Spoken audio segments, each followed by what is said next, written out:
નમસ્કાર. આપણે જે જમીન પર ચાલીએ છીએ, જે પહાડો જોઈએ છીએ, ક્યારે વિચાર્યું છે કે આ બધું બન્યું કેવી રીતે? તો ચાલો આજે આ ભૂમિ સ્વરૂપોની અદ્ભુત દુનિયાને નજીકથી જાણીએ, જે ખરેખર આપણી પૃથ્વીનો પાયો છે.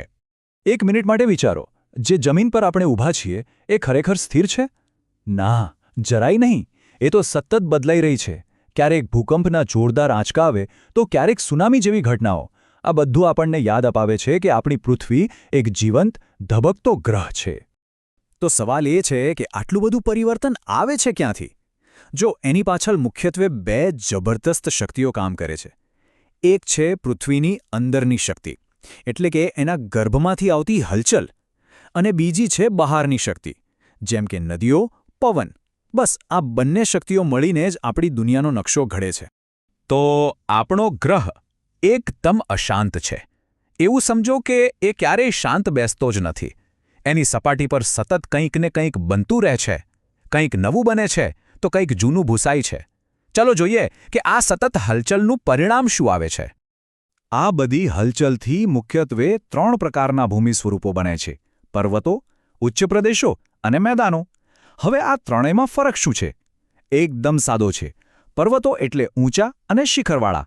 ઉચ્ચ પ્રદેશો પણ ઊંચા, પણ ઉપરથી ટેબલ જેવા સપાટ.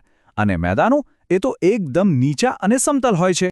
તો ચાલો હવે આ 3 મુખ્ય ભૂમિ સ્વરૂપોને, એટલે કે પર્વત, ઉચ્ચ પ્રદેશ અને મેદાનને જરા વધુ ઊંડાણથી સમજીએ. જોઈએ કે આ બધા બને છે કેવી રીતે અને એમનું મહત્વ શું છે. વિરાટ રચનાઓ, પર્વતો અને ઉચ્ચ પ્રદેશો. ચાલો શરૂઆત કરીએ સૌથી ઊંચાઈથી.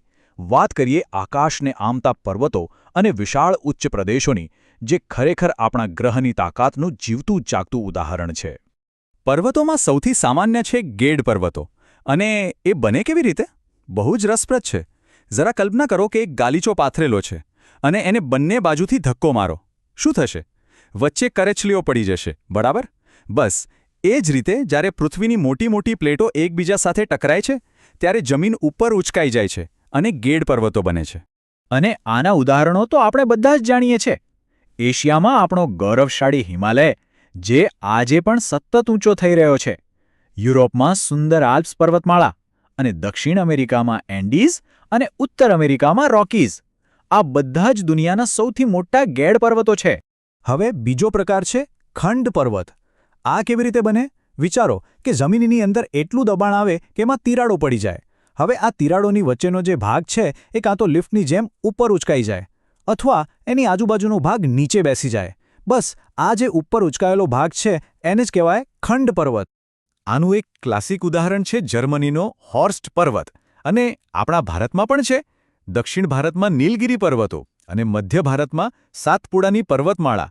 આ બધા ખંડ પર્વતો જ છે. અને હવે પર્વતોનો ત્રીજો પ્રકાર, જ્વાળામુખી પર્વતો. આનું તો નામ પરથી જ ખબર પડી જાય, બરાબર ને? જ્યારે જ્વાળામુખી ફાટે છે ત્યારે એમાંથી લાવા, રાખ, પથ્થરો બધું બહાર નીકળે છે. સમય જતાં આ બધું ઠંડુ પડીને એકબીજા પર જમા થતું જાય છે અને ધીમે ધીમે એક શંકુ આકારનો પર્વત બની જાય છે. આવા પર્વતો તો આપણે જોયા પણ હશે. આપણા ગુજરાતનો ગિરનાર અને પાવાગઢ આ બંને જ્વાળામુખી પર્વતોના જ ઉદાહરણો છે. દુનિયાભરમાં જોઈએ તો જાપાનનો ખૂબ જ સુંદર માઉન્ટ ફુજીયામા અને ઇક્વેડોરનો કોટોપેક્સી આના જાણીતા ઉદાહરણો છે. તો આ પર્વતોનું આટલું મહત્વ શું છે? જુઓ, પર્વતો ખાલી ઊંચા પથ્થરોના ઢગલા નથી. એ તો દુનિયાના કુદરતી વોટર ટાવર છે. મોટાભાગની જીવનદાયી નદીઓ અહીંથી જ નીકળે છે. અને આ જ નદીઓ નીચે મેદાનોમાં પહોંચીને એને ફળદ્રુપ બનાવે છે, જેનાથી કરોડો લોકોનું જીવન ચાલે છે. ચાલો હવે પર્વતોથી આગળ વધીને વાત કરીએ ઉચ્ચ પ્રદેશોની. આ પણ ઊંચા હોય છે, પણ એમાં શિખર નથી હોતા. ઉપરથી એકદમ સપાટ, એટલે જ એને ટેબલલેન્ડ પણ કહે છે. અને એમનું સૌથી મોટું મહત્વ છે ખનિજ સંપત્તિ.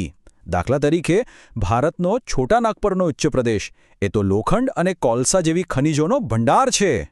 એટલે જ ઉચ્ચ પ્રદેશો આર્થિક રીતે ખૂબ જ અગત્યના હોય છે.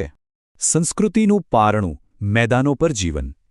પર્વતો અને ઉચ્ચ પ્રદેશોની ઊંચાઈઓથી હવે આપણે નીચે ઉતરીએ અને વાત કરીએ એ જગ્યાની જ્યાં દુનિયાની મોટા ભાગની વસ્તી રહે છે. હા, વાત કરીએ મેદાનોની, જે સાચા અર્થમાં માનવ સભ્યતાનું પારણું છે. તમને ખબર છે પૃથ્વીની કુલ જમીનનો કેટલો ભાગ મેદાનો છે? 55%. 55%, અડધાથી પણ વધારે. બસ આ એક આંકડો જ એ સમજવા માટે પૂરતો છે કે મેદાનો આપણા માટે કેટલા જરૂરી છે. પણ સવાલ એ છે કે આટલા મોટા અને ફળદ્રુપ મેદાનો બને છે કેવી રીતે? આની પાછળ છે નદીઓનો જાદુ. નદીઓ જ્યારે પર્વતો પરથી નીચે આવે છે ત્યારે પોતાની સાથે માટી, રેતી, કાંપ બધું જ ખસડીને લાવે છે. પછી એ આ બધું કાંપ વિશાળ વિસ્તારમાં પાથરતી જાય છે. અને આ કામ 1-2 વર્ષ નહીં, હજારો વર્ષો સુધી ચાલે છે. બસ આ રીતે જ ફળદ્રુપ મેદાનો તૈયાર થાય છે. અને એટલે જ તો દુનિયાની મોટામાં મોટી સંસ્કૃતિઓ ક્યાં વિકસી? નદી કિનારાના ફળદ્રુપ મેદાનોમાં. આપણા ભારતમાં ગંગા યમુનાનો મેદાન પ્રદેશ હોય, ચીનમાં હવાંગહો નદીનો વિસ્તાર હોય કે પછી ઇટાલીની પો વેલી, આ બધા એના શ્રેષ્ઠ ઉદાહરણો છે. તો મેદાનો માનવ જીવન માટે આટલા સારા કેમ છે? કારણ એકદમ સીધું છે. જમીન સપાટ એટલે ખેતી કરવી સહેલી. ઘર બનાવવા, રસ્તા બનાવવા, રેલવે લાઇન નાખવી બધું જ સરળ. ઉપરથી જમીન ફળદ્રુપ એટલે અનાજનું મબલખ ઉત્પાદન. અને એટલે જ મોટાભાગના શહેરો અને ઉદ્યોગો પણ મેદાનોમાં જ વિકસે છે. તો ભૂમિ સ્વરૂપો આપણા માટે આટલા મહત્વના કેમ છે? અત્યાર સુધી આપણે પર્વતો, ઉચ્ચ પ્રદેશો અને મેદાનો વિશે અલગ અલગ જાણ્યું. હવે ચાલો આ બધાને જોડીને આખી વાતનો સાર સમજીએ કે આ બધું આપણા જીવનને કેવી રીતે અસર કરે છે. આખી વાતનો સાર બસ આટલો જ છે. પર્વતો આપણને પાણી અને કુદરતી સરહદો આપે છે. ઉચ્ચ પ્રદેશો આપણને કિંમતી ખનિજો આપે છે. અને મેદાનો? એ તો આપણા રહેવા, ખેતી કરવા અને વેપાર ઉદ્યોગ માટેનો આધાર છે. ટૂંકમાં દરેક ભૂમિ સ્વરૂપનું આપણી દુનિયામાં એક ખાસ સ્થાન છે. એટલે જ યાદ રાખજો, ભૂમિ સ્વરૂપો ખાલી નકશા પર દોરેલી લાઈનો નથી. એ તો આપણા જીવનનો પાયો છે. આ કોઈ ભૂગોળનો પાઠ નથી. આ આપણી વાસ્તવિકતા છે. આપણી સંસ્કૃતિ, આપણું અર્થતંત્ર, આપણે શું ખાઈએ છીએ, ક્યાં રહીએ છીએ, બધું જ આના પર નિર્ભર છે. અને છેલ્લે એક સવાલ સાથે તમને છોડી જાઉં છું. જે શક્તિઓએ આ હિમાલય બનાવ્યો, જેણે ગંગાના મેદાનો રચ્યા, એ શક્તિઓ આજે પણ ચાલુ છે. એ ક્યાંય ગઈ નથી. તો જરા વિચારો, આજથી હજારો વર્ષો પછી આપણી આ દુનિયા કેવી દેખાતી હશે? બસ આ વિચાર સાથે જ આજની વાત અહીં પૂરી કરીએ. આભાર.